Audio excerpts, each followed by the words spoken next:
देशातील पहिला AI युक्त सिंधुदुर्ग जिल्हा। नमस्कार, मी अर्पिता नाईक आणि आपण पाहताय कोकण विजन। सिंधुदुर्ग जिल्हा पर्यटन जिल्हा म्हणून 1998 साली घोषित करण्यात आला। पर्यटन व्यवसायाने आज संपूर्ण कोकणात रोजगाराची एक नवी संधी उपलब्ध करून दिली आहे।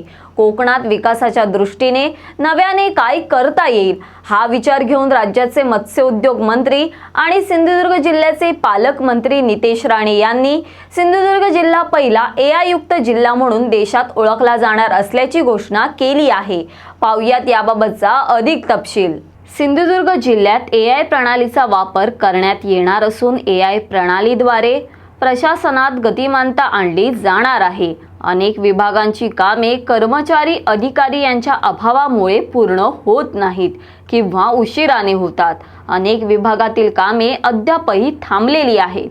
त्यात गती आणण्यासाठी AI प्रणालीचा वापर करून तसेच सिंधुदुर्ग जिल्ह्याला देशातील पहिला AI युक्त जिल्हा म्हणून ओळख मिळवून देण्याच्या दिशेने पाऊल उचलले जात आहे। अनेक देश AI चा वापर करून आपल्या देशातील महत्त्वाचे प्रश्न सोडवत आहेत। देश विकसित करण्यासाठी AI चा वापर मोठ्या प्रमाणात केला जात आहे। प्रत्येक देश AI च्या माध्यमातून विकास करण्यामध्ये एकमेकांबरोबर स्पर्धा करतोय। अशातच आता भारतातील पहिला AI युक्त जिल्हा म्हणून सिंधुदुर्ग जिल्हा ओळखला जाणार असल्याचे वक्तव्य सिंधुदुर्ग जिल्ह्याचे पालकमंत्री नितेश राणे यांनी केले आहे। सिंधुदुर्गातील प्रशासन गतिमान करण्यासाठी AI प्रणाली सुरू केली जाणार आहे। AI च्या मदतीने सिंधुदुर्ग जिल्ह्याला बदलण्याचा प्रयत्न लवकरच सुरू होणार आहे। AI मुळे जिल्ह्याला प्रगतशील होण्यास मदत होणार आहे।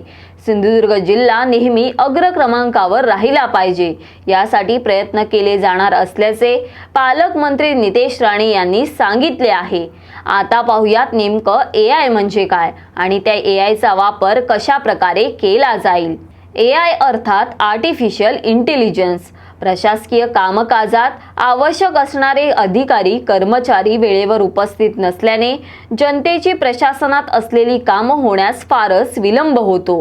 अपुऱ्या कर्मचारी आणि अधिकाऱ्यांच्या संख्येमुळे जनतेची महत्त्वाची कामे बराच काळ प्रलंबित राहतात आणि यामुळे जनतेला मनस्ताप सहन करावा लागतो। ही परिस्थिती केवळ सिंधुदुर्ग किंवा कोकणातच आहे असे नाही, तर संपूर्ण महाराष्ट्रातच प्रशासकीय पातळीवर अशी परिस्थिती आहे। याला पर्याय म्हणून आता AI चा वापर करता येणार आहे। AI च्या मदतीने विविध दाखले आणि परवानग्या कमीत कमी वेळात दिले जाणार आहेत।